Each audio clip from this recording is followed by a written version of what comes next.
Filipi 4 ayat yang ke-13. Karena kita baca yang bahasa Indonesianya aja ya. 1, 2, 3.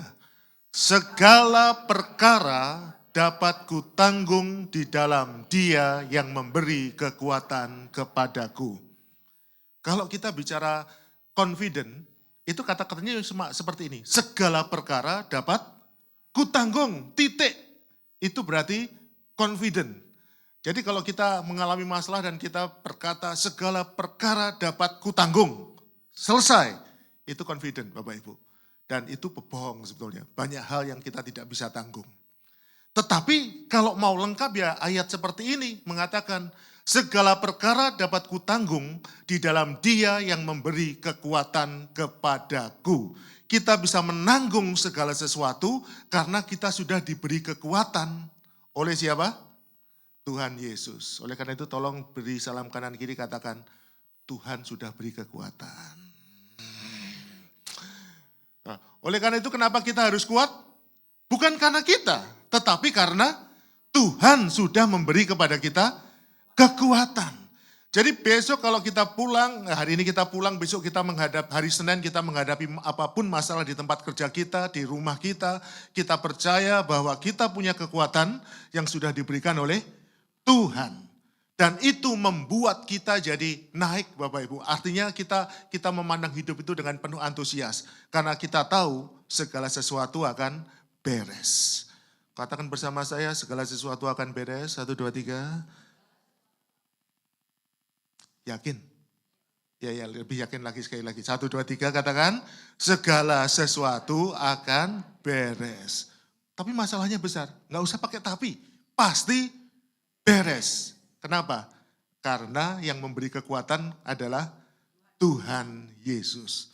Hari ini kita mau belajar supaya kita tidak konyol. Waduh, berarti saya boleh dong lakuin apapun. Ya, supaya kita bisa lebih seimbang. Kita akan lihat dari kisah bagaimana ketika Tuhan minta orang Israel mengirimkan 12 mengintai. Oke? Kita lihat ayatnya nanti Bapak Ibu.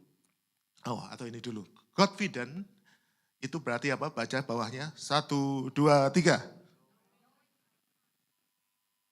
Sekali lagi yang kuat. 1, 2, 3. Knowing I can, but He can. Memang kita tidak bisa.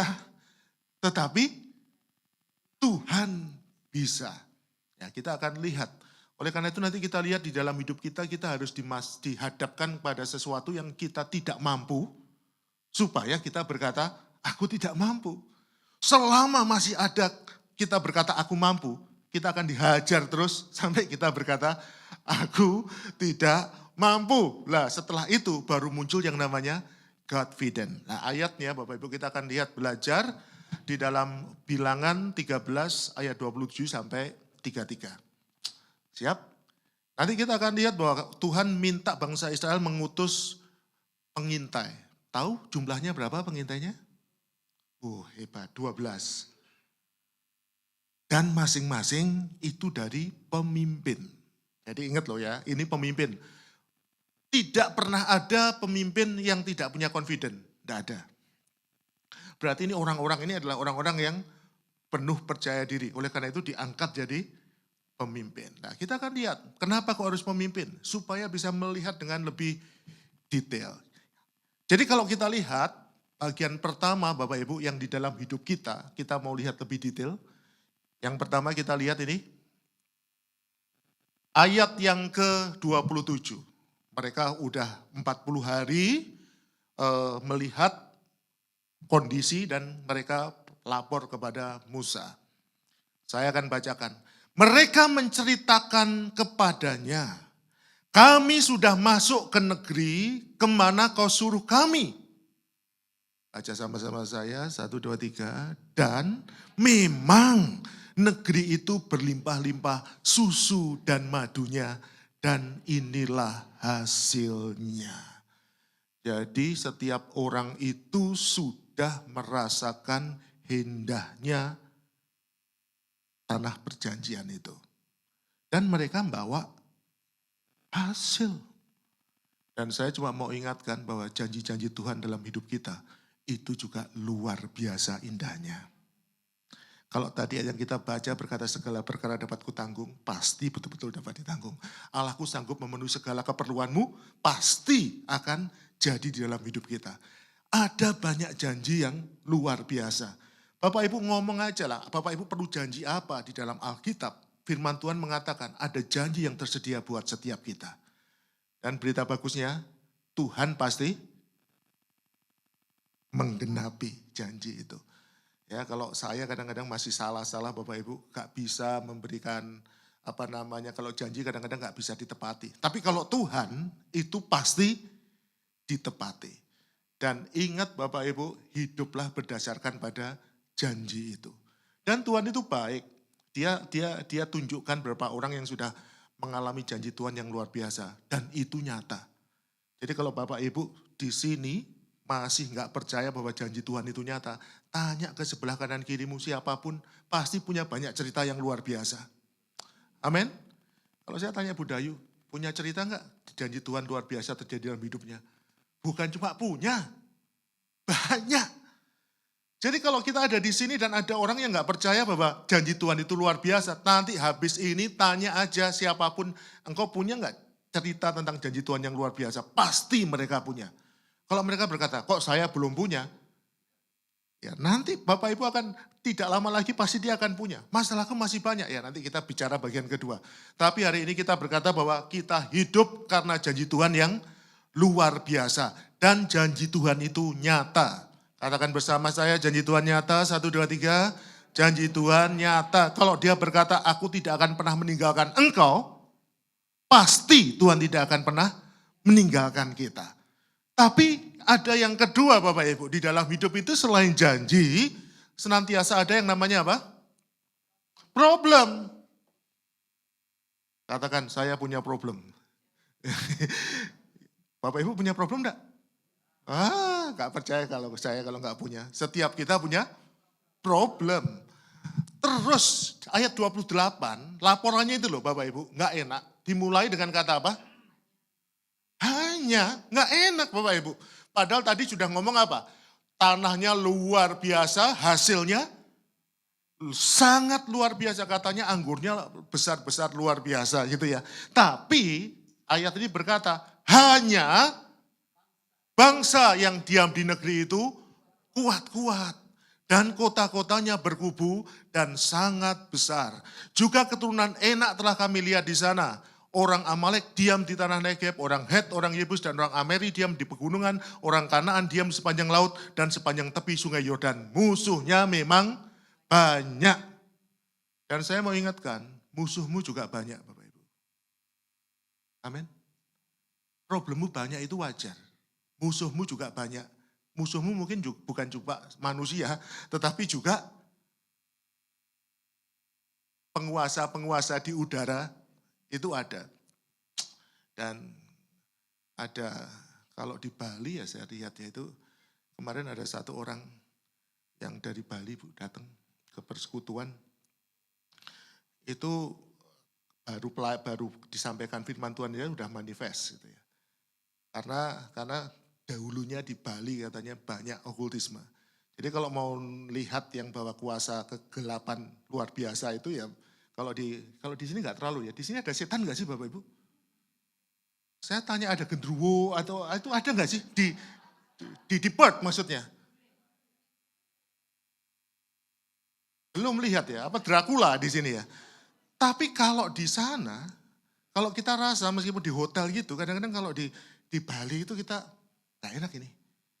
Kalau di sini perasaan kita jalan kemana-mana rasanya santai-santai. Tapi ingat loh, meskipun demikian, musuh kita tetap berjaga-jaga, ingin mencuri, membunuh, dan membinasakan. Oleh karena itu tolong beri bisikan ke sebelah kananmu, kamu punya musuh.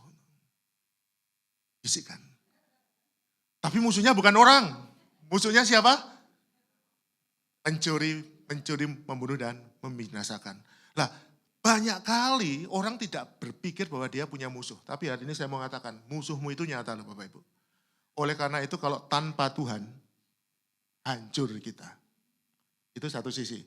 Ada sisi yang lain, ada orang itu yang tidak merasa punya masalah. Saya ada satu teman yang berkata demikian, saya ini, itu waktu itu mahasiswa, dia 2 tahun di atas saya, waktu itu dia berkata, saya kalau buka bisnis pasti berhasil, itu waktu mahasiswa. Kenapa? Karena saya punya Tuhan yang hebat, pasti berhasil. Setuju enggak kalau kita buka bisnis pasti berhasil? Saya tanya, setuju apa tidak? Saya enggak. Oh ya?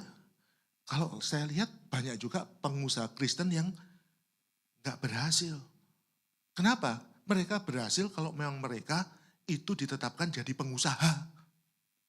Saya lihat kalau dari kamu kelihatannya kamu enggak cocok jadi pengusaha, saya ngomong gini. Pikirkan dulu dah, kalau kamu jadi pengusaha jangan-jangan kamu enggak berhasil. Memang kadang-kadang itu kita nggak ngelihat kondisi, kita nggak ngelihat problem kita pokoknya hajar aja, aku pasti berhasil. Lihat dulu kondisi kita mungkin nggak cocok jadi pekerjaan. Orang berpikir kalau jadi pengusaha itu pasti lebih mudah. Salah satu contohnya anak saya, si Karis. Saya kuliah sekolah itu nggak perlu pinter-pinter, karena saya pengennya jadi pengusaha. Saya ngomong, loh, kalau pengusaha berarti enggak perlu pinter. Iya, kan pengusaha enggak perlu sekolah tinggi-tinggi kan, itu banyak yang beberapa orang itu jadi pengusaha tanpa sekolah tinggi, itu berhasil. Tapi saya ngomong ke anak saya, kamu tahu enggak, yang jadi pengusaha dan gagal, itu jauh lebih banyak dibandingkan dengan yang jadi pengusaha dan berhasil kalau sekolahnya enggak tinggi. Betul apa tidak? Semua diam ya Bapak Ibu. Saya ngomong peperangan banyak sekali harus dikalahkan. Saya ngomong ke anak saya, kamu tahu nggak sih cari order itu susah. Kamu cari cara, tahu nggak sih kadang-kadang kita mengelola pegawai itu juga tidak mudah. Ini kesempatan untuk kita cerita. Kadang-kadang kita menggampangkan segala sesuatu. Hidup kita tidak gampang, yang setuju katakan amin. Problem itu real, amin. Janji Tuhan itu nyata iya, tetapi problem juga nyata. Kalau nggak kerja di sini, bisa dapat duit? Terus doa. Bisa, kalau kita punya papa mama kaya. Thank you Michael, gitu ya. Jadi itu bisa. Cuma kita mau hari ini, tolonglah kita stop untuk berpikir yang macam-macam. Masalah kita itu banyak. Tapi janji Tuhan juga luar biasa.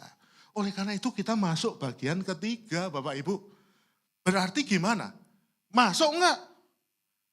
Janjinya luar biasa, tapi problemnya juga besar. Berarti apa? Diserang apa enggak itu tanah Kanaan? Nah, kita lihat ayat yang ke-30, maka masuklah ke pengambilan keputusan. Kaleb sudah sadar nih. Ini yang ngomong kelihatannya enggak enak. Mulai dengan kata-kata apa tadi? Hanya. Oleh karena itu Kaleb tahu, pokoknya kalau sudah ngomong dimulai dengan kata-kata gitu, hasilnya pasti enggak benar. Kemudian Kaleb mencoba menenteramkan hati bangsa itu di hadapan Musa. Katanya, tidak, kita akan maju dan menduduki negeri itu sebab kita pasti akan mengalahkannya. Tetapi orang-orang yang pergi ke sana bersama-sama dengan dia berkata, kita tidak dapat maju menyerang bangsa itu karena mereka lebih kuat daripada kita. Ada orang satu sisi itu begitu mengalami masalah itu sudah nyerah. Ada satu itu nekat, nggak ngerti masalah apa, hajar saja. Nah saya tanya kepada Bapak Ibu di sini, Bapak Ibu lebih masuk golongan mana? Yang takut masalah atau hajar saja? Oh, hajar saja ya, berarti saya harus khotbah, harus lebih hati-hati ini gitu ya. Masalah itu dihajar saja. Kita punya itu, Sally punya teman, istri saya, itu punya teman usianya sama, dan kemudian mereka punya masalah keuangan. Waktu itu timbul ide, ya udah saya akan pergi ke Kalimantan untuk cari uang. Karena di Kalimantan uang katanya lebih mudah diperoleh. Saya ngertinya dari mana saya juga nggak tahu. Menurut saya sih paling kalau mau cari uang itu di Jakarta, bukan di Kalimantan. Dia ngomong di Kalimantan itu lebih. Saya ngomong, kamu udah pikirkan? Oh, udah. Terus istrimu gimana? Saya tinggal dulu istri. Saya kerja dulu di sana, kemudian kalau nanti sudah berhasil, istri saya bawa. Saya ngomong, kamu betul itu datang dari Tuhan. Saya tanya gitu. Waduh, enggak tahu. Tapi sudah gelap, semuanya kelihatannya enggak jelas. Saya pikir lebih baik saya pergi. Bapak Ibu setuju enggak dengan pendapat seperti itu? Meninggalkan istri terus kemudian pergi ke sana? Saya ngomong, pikirkan dulu. Akhirnya nekat Bapak Ibu, pergi. Berapa tahun ya setelah itu ya? 3 tahun kemudian, enggak sampai 3 tahun, 2 tahun kemudian dia pulang dalam kondisi tidak berhasil. Badannya yang besar kayak Mikel itu, jadi kurus kering. Karena ternyata sakit, kena penyakit di sana. Tidak lama kemudian meninggal dunia. Usianya jauh lebih muda dari saya. Dan saya ngomong, kamu enggak, istrinya datang ke tempat kita waktu itu, dia nggak pinjam uang untuk berangkat ya kalau nggak salah ya. Pinjam uang ke kita ngomong, kan sudah kita ngomongin, bukannya kita nggak mau pinjemin. Tapi kalau kamu ngotot, ya sudah kita pinjemin. Ya uang kita juga ikut hilang sih sebetulnya. Tapi ya nggak apa-apa, itu untuk menunjukkan bahwa kita itu dalam tanda petik menghalang-halangi itu bukan karena kita tidak mau pinjemin uang. Kalau kamu sudah mikir ya sudah, kita pinjemin. Meninggal Bapak Ibu. Anaknya 3. Usianya kebetulan sama persis seperti anak kita. Yang pertama juga seperti Karis, yang kedua sama seperti Charity, yang ketiga sama seperti Kristo. Mamanya ambil alih kan. Mamanya ngomong, kita gak bisa bayar utang, aduh gak usah pikirin lah kayak gitu. Mamanya kemudian kerja keras. Karena dia kerja keras,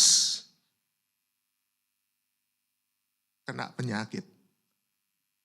2 tahun kemudian meninggal lagi. Berarti suami istri meninggal. Anaknya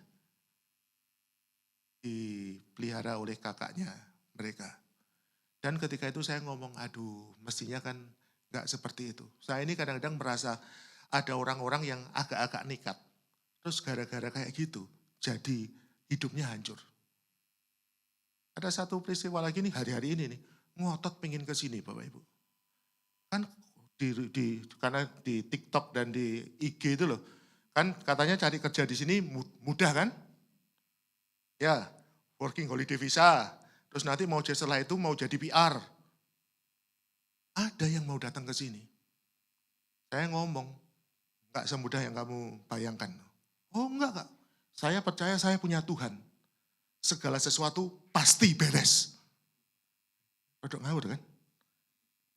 Punya Tuhan itu bukan berarti kita menghilangkan pandangan kita terhadap problem. Problem itu nyata. Amin. Kalau problem kita punya masalah dalam keuangan Bapak Ibu, cek. Pertama bisa saja karena kita nggak pinter cari uang. Oleh karena itu masalah. Udah menghemat tapi memang nggak pinter cari uang. Kekurangan. Yang kedua, problemnya itu apa? Nggak bisa mengelola. Sudah pinter, cari duit, tetapi keluarnya. Jadi kadang-kadang kita harus prinsip workshop. Ada yang satu work, yang satu shop. Prinsip workshop itu kuat-kuatan mana? Lebih kuat yang worknya atau lebih kuat shopnya? Lah kalau worknya kuat, tetapi shopnya juga kuat, workshop.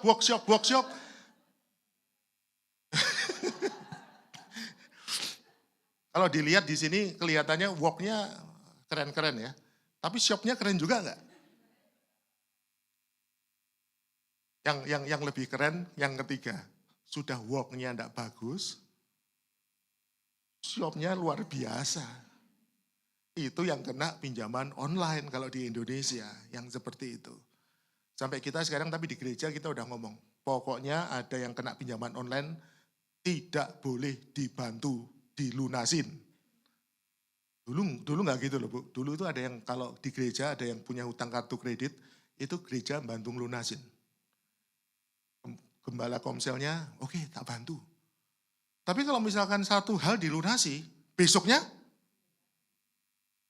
kan gampang masalahnya. Kartu kreditnya begitu dilunasi kan sama penyedia, oh dari muasalah kemudian bisa dilunasi. Berarti waktunya ditambah itunya, apa namanya? Limitnya ditambah. Begitu limitnya ditambah, hajar aja. Kan dia worknya enggak terlalu keren tapi shopnya keren kan. Jadi yang terjadi apa? Utangnya jadi lebih luar biasa. Jadi sekarang kita ngomong masalah keuangan yang kayak gitu, penggunaan yang kayak gitu tidak bisa dibantu. Kenapa? Masalahnya bukan soal ada uang atau tidak ada uang, tetapi memang tidak bisa mengelola dirinya. Masalah itu real. Setuju nggak Bapak Ibu? Kalau kita nyekolahkan anak harus di sekolah yang paling baik. Setuju enggak? Ya itu ada satu teman juga. Waktu itu kalau nggak salah pendapatannya sekitar 3 juta lah. Waktu itu agak lama, itu teman saya, seumuran dengan saya. Berarti ya waktu itu anaknya mau masuk SMP. Dia ngomong gajinya waktu itu 3 juta. 3 juta lumayan besar lah waktu itu. Tapi ketika dihitung untuk biaya sekolah anaknya, uang sekolah plus lain-lain, itu kurang lebih 2,5 juta. Diambil nggak? Tapi itu baik. Sekolah baik. Sekolah yang bagus. Saya mau tanya, diambil enggak? Loh kenapa? Kan Tuhan sanggup memenuhi segala keperluanku. Sanggup loh Tuhan memenuhi segala keperluanku. Diambil apa enggak? Ya. Katanya tadi hantam aja, tabrak aja katanya. Baru aja ngomong tabrak saja, nggak perlu lihat, hajar dulu. Percaya bahwa Tuhan sanggup. Tapi yang diambil, Bapak Ibu, memang betul-betul diambil. Nah sejak saat itu dia ngambil, itu mulailah dia punya masalah keuangan. Mulailah dia mulai pinjem-pinjem. Karena dia mengeluarkan uang melebihi kemampuannya. Sadar nggak sih, kadang-kadang masalah kita itu terjadi gara-gara kita nggak bisa mikir, kita nekat dan kita berkata bahwa Allahku sanggup. Padahal kita beda sekali antara confident dengan Godfident. Kita confident tapi menggunakan Tuhan untuk membuat kita percaya itu. Satu lagi cerita, kemarin temennya si Sally juga banyak temennya. Ya kemarin mahasiswa gitu ketemu dia, kemudian dia dengar cerita ada satu orang yang dibiayai, yang satu dibiayai beasiswa pemerintah di sini. Pemerintah Indonesia dan kemudian setelah lulus istrinya pengen dapat PR. Yang terjadi adalah dia maksa sekolah di sini. Pakai uang sendiri. Dengan pemikiran nanti akan cepat jadi PR, kemudian biayanya jadi murah. Gak tahu, karyawan. Gak tahu, ceritanya seperti itu Bapak Ibu. Jadi maksud saya itu adalah, kadang-kadang masalah kita itu terjadi gara-gara kemauan kita. Satu lagi cerita. Ya, supaya cerita-ceritanya banyak aja. Satu orang hari ini PR sudah. Dia langsung beli rumah 3 buah rumah. Ya pertama 1, 2, 3 nggak langsung, tapi sekarang dia punya mortgage 3 rumah. Sama rumahnya, ya bagus. Kalau kondisi rumahnya bisa disewakan semua, Airbnb jalan, bagus. Tapi sekarang sudah mulai agak menurun Bapak Ibu. Begitu bunga sudah mulai naik, mulailah berpikir, ini kok kurang. Mulailah mencari Tuhan. Tuhan sanggup melakukan segala sesuatu. Tapi ketika ngomong ke saya ngomong ke dia, salah ini. Kan rumahmu 3, jual 1. Jual 1, kemudian digunakan untuk nutupin 1 lagi, jual 1 uangnya nutupin lagi, supaya bayar mortgage-nya cuma 1. Kan punya 2 rumah itu bukan kekalahan kan? Betul enggak? Kita kalau punya rumah cuma 2, itu gagal apa berhasil Bapak Ibu? Beruntung loh, meskipun cuma punya 2.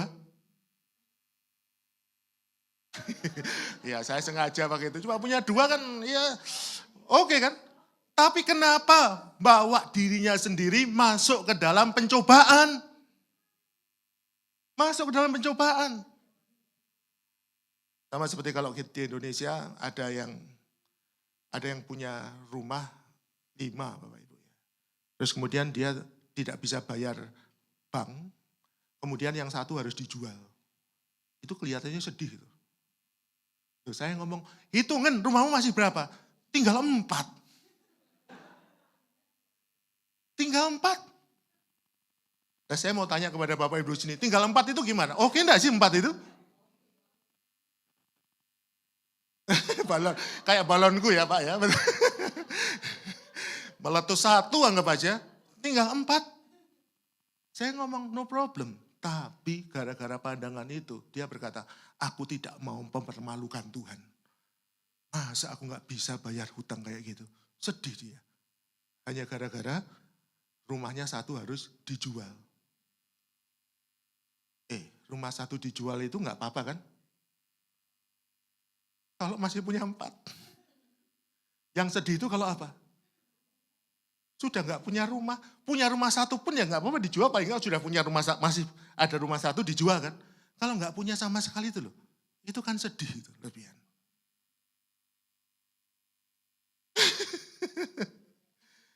Saya cuma mau ingatkan, jangan sampai gara-gara kita confident tadi itu, kita melupakan segala sesuatu. Dan ketika mengambil keputusan, kita juga harus benar-benar melihat.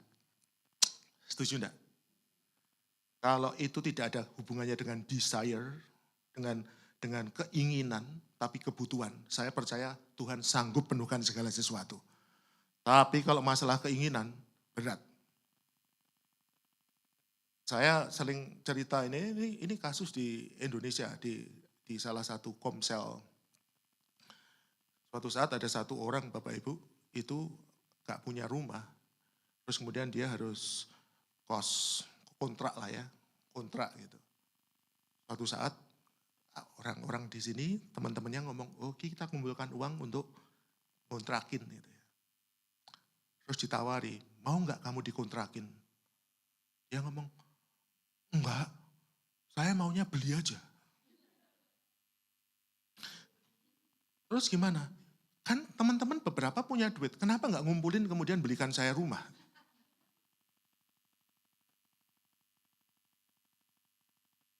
Saya cuma mau tanya, kalau ada orang ngomong kayak gitu di depannya Bapak Ibu ngomong apa? Tolong belikan saya rumah. Saya sampai sekarang masih ke gereja loh Pak itu. Dan dia ngomong, saya nggak mau kalau cuma dikontrakkan. Saya maunya dikasih rumah. Saya percaya Tuhan akan beri saya rumah. Dan saya mau ya amin. Tapi itu tadi kan dia nggak mengintai. Tidak membandingkan antara problem dengan ya masalah dengan janji Tuhan dengan problemnya kan. Dia percaya pada janji dan itu problem. Terakhir Bapak Ibu. Ini kan decision. Saya harap Bapak Ibu sudah buat decision yang benar. Kalau enggak, lah sekarang ini kesempatan nih. Kalau Bapak Ibu sudah buat decision yang salah, kesempatan untuk kembali. Dan ada beberapa yang masalahnya itu cuma mindset sih. Gagal, berhasil, itu ukuran mindset. Peduli amat yang dianggap, yang dilihat orang. Betul kan? Nanti gimana kalau saya jual? Nanti orang-orang kan melihat saya ini gagal. Peduli amat. Amat aja gak peduli. Kenapa kita harus peduli amat? Amat aja gak peduli dengan kita. Jadi artinya adalah lebih baik masalah itu diselesaikan. Setuju apa enggak? Menjual aset untuk membayar hutang itu bukan hal memalukan. Setuju? Jangan malu lah yang kayak gitu. Yang keempat Bapak Ibu yang harus kita hilangkan, itu noises. Suara-suara ngawur. Udah pasti ini lah. Kalau tadi, ini kan golongan yang ini kan golongan yang melihat problem terlalu banyak kan. Oh, apa yang dia katakan? Juga mereka menyampaikan kepada orang Israel, apa itu? Kabar busuk. Kalau bahasa Inggrisnya, a bad report. Tapi ada yang di dalam terjemahan King James dikatakan an evil report. Jadi berita evil, jahat.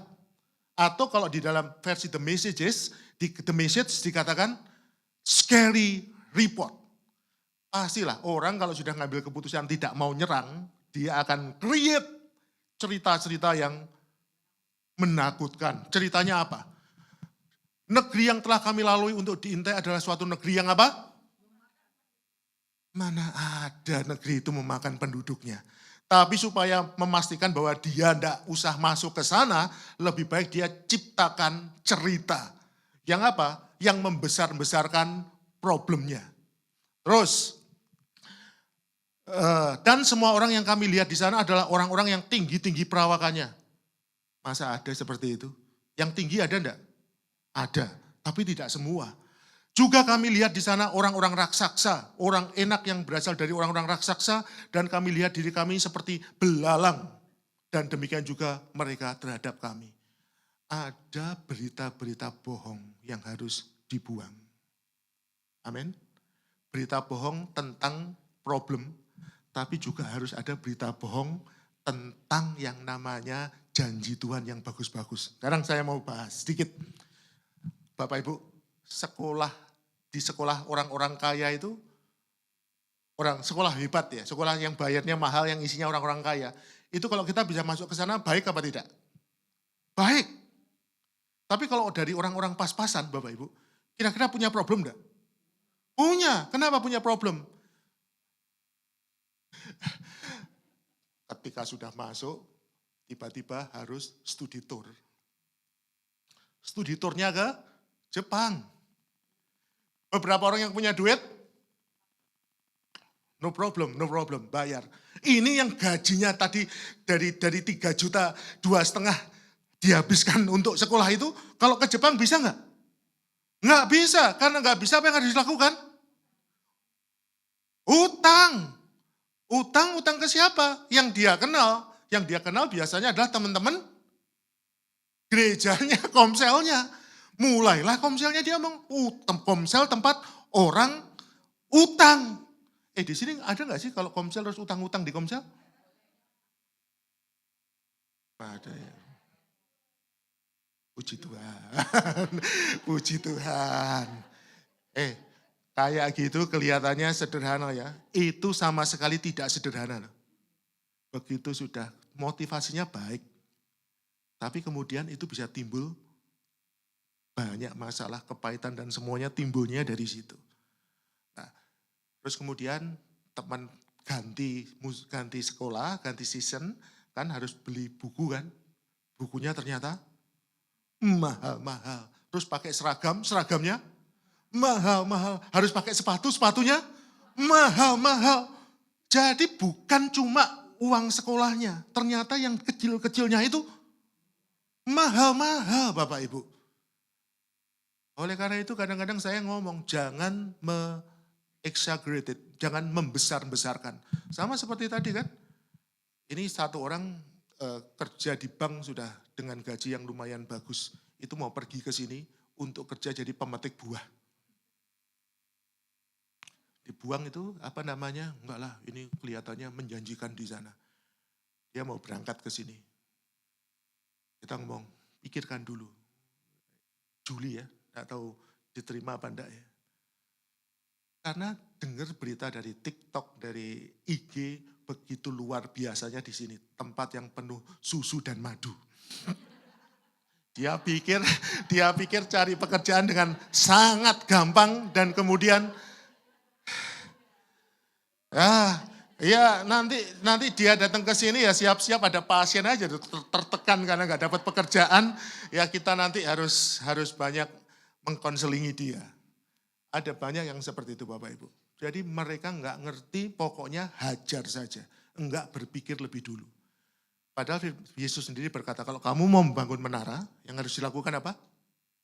Duduk dan menghitung. Jangan sampai ketika kita membangunnya, kurang dan itu lebih memalukan. Yang seperti itu. Noise-nya dibuang. Ada yang satu noise-nya terlalu banyak, berita-berita buruk. Karena noise-nya terlalu banyak. Sekarang coba kita lihat. Problem keluarga, pasangan suami istri, juga kita lihat problemnya apa. Apakah masalah komunikasi, ataukah masalah uang, masalah pembagian pekerjaan, role. Kita harus lihat. Jadi supaya noise-nya dihilangkan. Amin. Masih percaya bahwa segala sesuatu dapat kutanggung? Di dalam Dia, tetapi bukan segala sesuatu dapat kutanggung, titik ya. Di dalam Dia yang memberikan kekuatan kepadaku. Tapi berita bagusnya kalau kita hari ini berbuat salah pun, tetap nggak apa-apa. Tuhan kita kalau datang, itu tetap Tuhan berikan jalan keluar. Oleh karena itu kalau kita sekarang sudah masuk kondisi yang tidak bagus pun, dan kita berharap segala sesuatu berubah, tapi kita nggak mau berubah. Nah, itu nih yang keren. Definisi orang gila itu apa Bapak Ibu? Serius nih, definisi orang gila itu apa?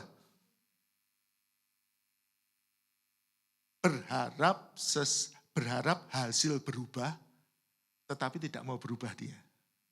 Jadi kalau dia hari ini males dan dia berharap tiba-tiba dia karena males dia nggak dapat banyak duit, berharap tiba-tiba dia bisa dapat duit banyak. Itu definisi orang gila itu seperti itu. Karena nggak mau mengubah dirinya, tetapi maunya hasilnya berubah. Jadi kalau kita punya masalah hari ini dan kita nggak mau berubah dan kita berharap Tuhan yang mengubah, sorry, itu ya saya nggak ngomong gitu ya. Itu betul-betul nggak bisa. Dan kita akan ngomong, aku menunggu pemulihan dari Tuhan. No, berubah dulu Bapak Ibu. Berubah dulu. Jadi kalau kita misalkan sekarang kita males, kita jadi rajin. Kalau sekarang kita ngawur, shopnya itu loh. Walknya mungkin oke, tapi shopnya itu loh. Shopnya itu nggak diatur. Apalagi dengan online itu gampang banget. Itu salah satu yang menyebabkan jadi awalnya workshop menjadi cuma shop gitu ya. Nah, itu jadi masalah yang besar. Dan saya percaya kalau kita sudah ubah, maka betul-betul segala sesuatu itu akan terjadi luar biasa. Kalau problemnya itu karena orang lain, karena musuh kita, Tuhan akan gampang mengalahkan. Tapi kalau problemnya itu ada di dalam tanpa berubah, tidak akan pernah terjadi pemulihan. Percaya sama saya Bapak Ibu. Kalau engkau punya masalah keuangan dan engkau sendiri gak mau berubah dan engkau berharap tiba-tiba terjadi pemulihan, no. Harus dicek kenapa hal itu terjadi. Oke? Jadi teman saya akhirnya ini anaknya sudah lulus dan kemudian dia berkata, puji Tuhan rasanya lega gitu dia. Plong, yang anaknya sekolah di sekolah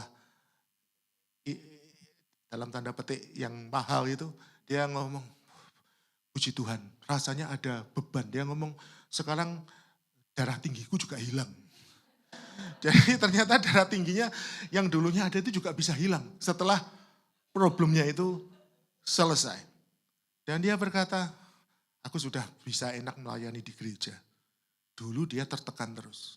Dan dia berkata, sekarang dia bisa memberikan saran. Jangan memaksakan diri. Ya, enaknya kan kalau nggak usah gitu kan. Tapi dia harus belajar dari apa? Mengalami dulu baru dia bisa cerita. Jangan memaksakan diri. Memaksakan diri itu capek semua. parah, doanya perlu banyak hanya karena ingin memaksakan diri. Apakah bisa? Bisa. Kadang-kadang bukan sama Tuhan sih, sama iblis dibiarkan itu terjadi. Supaya apa? Supaya kita sudah masuk dan kemudian setelah itu kita capek untuk menyelesaikan masalah demi masalah yang datang dalam hidup kita. Saya bukannya mengharap Bapak Ibu terus kemudian sekarang jadi lebih santai atau enggak, tapi lebih dewasa melihat apakah ini pantas dikerjakan atau tidak. Amin. Saya dengan bertambahnya usia, saya nekatnya sudah mulai hilang-hilang. Dulu saya nekatnya luar biasa. Segala sesuatu dihajar aja. Istri saya tahu, hajar. Tapi begitu sudah dengan bertambahnya usia, waktu mau ke sini aja kita mikirnya enggak langsung berangkat aja, enggak. Mikir, minta Tuhan tanda dari Tuhan. Karena kita tahu kalau enggak kayak gitu berat Bapak Ibu. Itu loh, menyelesaikan itu loh, sakit semua, capek. Capek, percaya sama saya. Itu menyelesaikan yang seharusnya tidak diselesaikan, capek semua. Oleh karena itu saya harap supaya hidup kita lebih berbahagia. Dari confident-nya menjadi God confident. Amin.